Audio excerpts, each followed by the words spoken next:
Analysis subject का second lecture है। First lecture में हम लोगों ने जो है बिल्डिंग कॉन्फ़िगरेशन और सिमेट्रिकल एसिमेट्रिकल बिल्डिंग फॉर्म्स के बारे में डिस्कस किया था। तो बिल्डिंग कॉन्फ़िगरेशन बेटा दो टाइप से होती है, एक होती है रेगुलर कॉन्फ़िगरेशन, एक होती है इर्रेगुलर कॉन्फ़िगरेशन। देखिए रेगुलर कॉन्फ़िगरेशन क्या होती है। Regular and symmetrical structure exhibit more favourable and predictable seismic response characteristics than irregular structure in earthquake prone area should be avoided if possible. Structure should be regular in stiff and geometry both in plan and elevation. ठीक है, देखिए जो building regular configuration का मतलब होता है कि building आपकी सिमेट्रिकल होनी चाहिए। जो ग्राउंड फ्लोर पे बिल्डिंग का प्लान है वही फर्स्ट फ्लोर पे और सेकंड फ्लोर पे और टॉप लेवल तक वही प्लान सेम रिपीट होना चाहिए। इसको कहते हैं रेगुलर कॉन्फ़िगरेशन। मतलब आप कोई कंस्ट्रक्शन कर रहे हो तो वॉल के ऊपर वॉल आनी चाहिए। ठीक है, फॉर एग्जांपल के लिए समझिए, जैसे आप नीचे ग्राउंड फ्लोर पर 3 BHK बना रहे हो और आप सोच रहे हो कि उसके ऊपर आप 4 BHK बनाओगे, तो उसमें क्या होगा बेटा कि जो वॉल है नीचे ग्राउंड फ्लोर से जो चली आ रही है वॉल, उसमें जो फर्स्ट फ्लोर पे जो वॉल है वो उस वॉल के ऊपर वॉल नहीं आ पाएगी। तो इस टाइप्स का जो कॉन्फ़िगरेशन आता है बिल्डिंग का वो इर्रेगुलर कॉन्फ़िगरेशन हो जाता है। उससे क्या होता है कि स्लैब वगैरह पे स्ट्रेस कंसंट्रेशन आ जाती है, एक्स्ट्रा लोड आ जाता है। और जो लोड का पाथ है, मैंने आपको एक पहले भी समझाया था कि एक लोड पाथ होता है जिसमें स्लैब से बीम पर, बीम से कॉलम पर, कॉलम से फाउंडेशन से सॉइल में लोड ट्रांसफर होता है। तो अगर किसी भी बिल्डिंग में ये लोड पाथ डिस्टर्ब होता है तो बिल्डिंग में फिर क्रैक जनरेट हो जाते हैं। तो इसीलिए बिल्डिंग को आपको सिमेट्रिकल बनाना होता है। ठीक है, तो वो उस टाइप की जो बिल्डिंग होती है, जो सिमेट्रिकल बिल्डिंग होती है, वो रेगुलर बिल्डिंग कॉन्फ़िगरेशन में आती है। ठीक है, और इर्रेगुलर होने से क्या होगा, स्ट्रक्चर में इरेगुलरिटीज आएंगी। जैसे सपोज करो कोई कॉलम आपने किसी फ्लोर पर, तो कॉलम का साइज अलग रखा, फिर उससे फर्स्ट फ्लोर पर कॉलम का साइज अलग रखा, तो उससे क्या है, कॉलम की स्टिफनेस पर इफेक्ट आएगा। नेचुरल लोड की वजह से कोई फ्लोर पर कॉलम अगर कमजोर पड़ गया तो फिर स्ट्रक्चर वहां से वो ओवरटर्न हो जाएगा और आपका स्ट्रक्चर कोलैप्स हो सकता है। तो इसीलिए जियोमेट्री और प्लान दोनों में, एलिवेशन और प्लान दोनों में, मतलब आपकी जो स्ट्रक्चर है वो रेगुलर होनी चाहिए और स्टिफ होनी चाहिए, है ना। देखिए नीचे लिखा हुआ है कि portion of a building that are different in size, shape और rigidity should have a seismic separation. अगर आपकी बिल्डिंग जो है साइज, शेप और रिजिडिटी में फ्लोर वाइज फ्लोर चेंज होगी तो फिर उसमें अर्थक्वेक के टाइम पे सेपरेशन आ सकता है उस स्ट्रक्चर में। ठीक है, अब देखिए इरेगुलरिटीज किस टाइप से होती हैं उसको देख लेते हैं आगे। The irregularities in building configuration system are categorized to types. दो टाइप्स होती हैं। फर्स्ट होती है वर्टिकल इरेगुलरिटीज। वर्टिकल मतलब वर्टिकली बिल्डिंग जो बढ़ रही है उसमें कहीं आप चेंज करते हैं तो वो आपकी वर्टिकल इरेगुलरिटीज आती है। जैसे referring to sudden change of strength, stiffness, geometry, mass result in irregularity distribution of force and deformation over the height of the building. तो देखिए इसको समझिए कि अगर आप हाइट में बिल्डिंग की स्टिफनेस, यानी मैंने आपको बताया कॉलम साइज चेंज करेंगे या बिल्डिंग की ज्योमेट्री चेंज करेंगे, नीचे 3 BHK ऊपर 4 BHK कर दें, मास डिस्ट्रीब्यूशन चेंज कर देंगे, तो ये इरेगुलरिटीज की वजह से बिल्डिंग में सिस्मिक सेपरेशन आ सकता है। अर्थक्वेक के टाइम पे बिल्डिंग में सेपरेशन आ सकता है। सेपरेशन सबसे पहले वहां आएगा जहां पर आपकी बिल्डिंग कमजोर होगी, जिस एरिया में।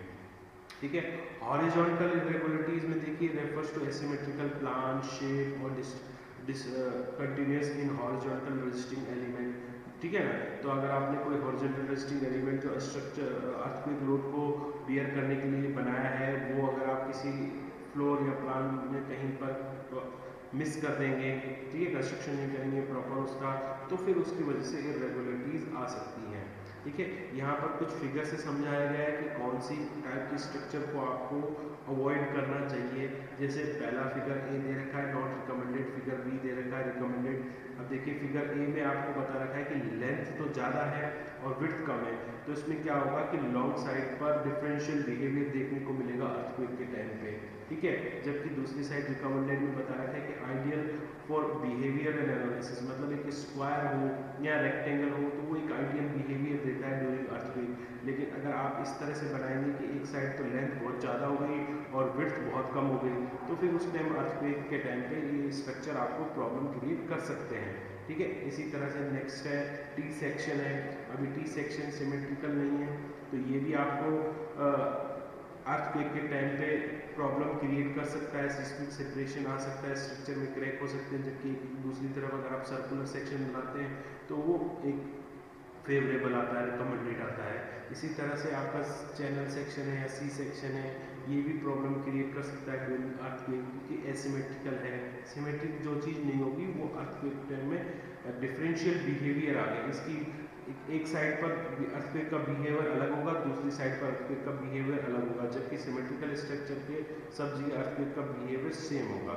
ठीक है, अब नेक्स्ट आता है आपका vertical and lateral load resisting element. देखिए मैंने आपको पहले भी समझाया था कि दो टाइप के लोड होते हैं, एक होता है वर्टिकल लोड, एक होता है हॉरिजॉन्टल लोड। वर्टिकल लोड को अपन ग्रेविटी लोड भी बोलते हैं और हॉरिजॉन्टल लोड को अपन लैटरल लोड भी बोलते हैं। वर्टिकल लोड में आपके डेड लोड, लाइव लोड, ये सारे जो लोड होते हैं ये वर्टिकल लोड होते हैं।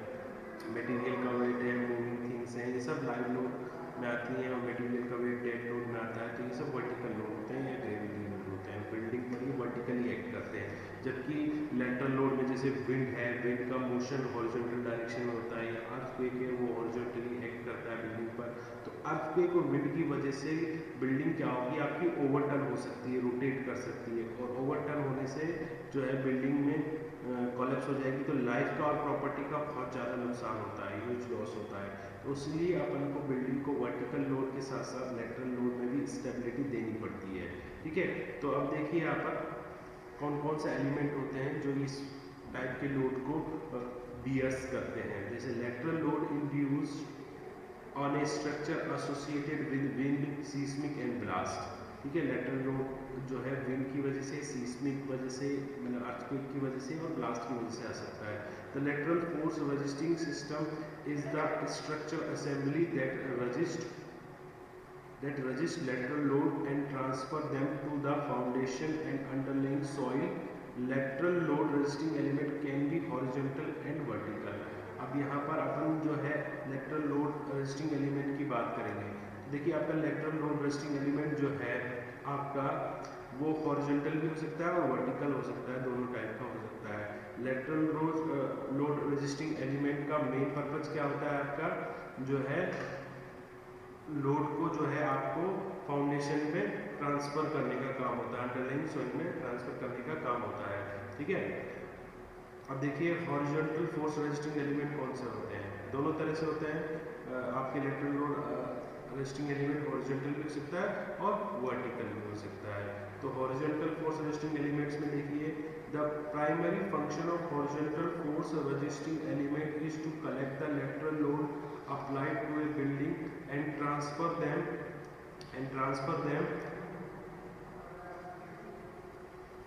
to the vertical force resisting element।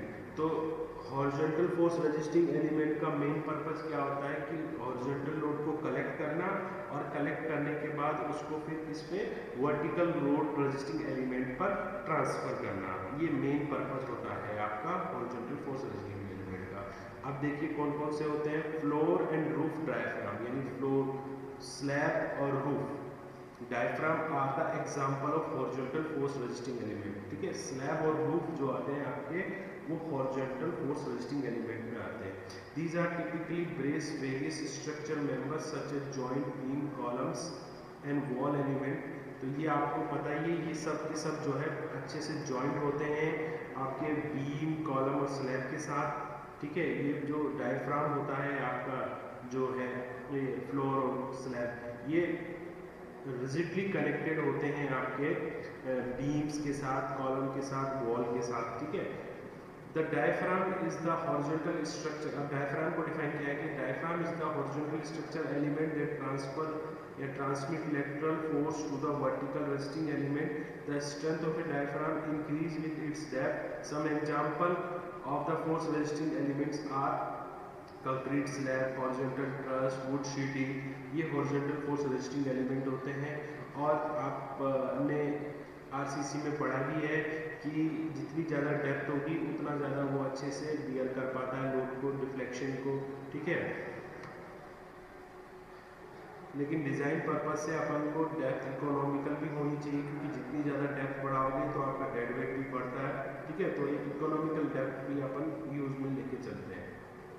फिर नेक्स्ट आता है आपका vertical load resisting element. Vertical load आपके जो है हॉरिजॉन्टल, जैसे हॉरिजॉन्टल रेस्टिंग एलिमेंट से जो भी लोड आएगा वो वर्टिकल लोड रेस्टिंग एलिमेंट को मिलेगा और फिर वो जो है फाउंडेशन या सॉइल में ट्रांसफर कर देगा।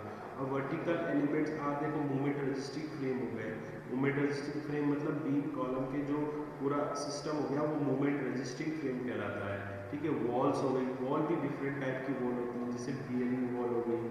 ठीक है, जो अपन जनरली जो पहाड़ी एरियाज में यूज़ करते हैं बियरिंग वॉल्स, या वो पुल वगैरह में भी यूज़ करते हैं बियरिंग वॉल्स, है ना। शेयर वॉल हो गई, शेयर वॉल बहुत ही इंपॉर्टेंट होती है। ठीक है, ये आपको अर्थक्वेक को फोर्स ट्रांसफर करने में सबसे इंपॉर्टेंट रोल प्ले करती है शेयर वॉल। स्ट्रक्चरल वॉल हो गई, ठीक है, जिसमें स्ट्रक्चरल वॉल का मतलब ये है कि आपने आरसीसी की वॉल बनाई है, उसमें रेनफोर्समेंट भी प्रोवाइड कराया है। ठीक है, ग्रेविटी फ्रेम प्लस वॉल हो गया, वर्टिकल ट्रस हो गया, ट्यूब सिस्टम हो गया।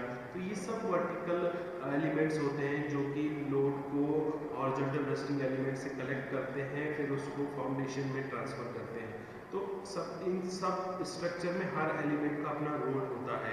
अब हॉरिजॉन्टल से वर्टिकल लोड ट्रांसफर होता है, वर्टिकल एलिमेंट से सॉइल में जाता है। कहीं भी अगर आपका लोड पाथ इसमें ब्रेक होता है या कहीं क्रैक जनरेट होता है तो फिर उससे क्या होता है कि सिस्मिक सेपरेशन आना स्टार्ट हो जाता है, स्ट्रक्चर कोलैप्स हो जाता है। तो इसीलिए इन सबकी अपनी अपनी प्रायोरिटीज़ होती हैं, रोल होते हैं। तो ये रेगुलर कॉन्फ़िगरेशन होनी चाहिए बिल्डिंग की, ताकि ये लोड को स्मूथली टॉप फ्लोर से लेकर फाउंडेशन में ट्रांसमिट कर सके। ठीक है स्टूडेंट्स, ये अपना सेकंड लेक्चर है। थर्ड लेक्चर में अपन ट्यूब सिस्टम के बारे में डिस्कस करेंगे।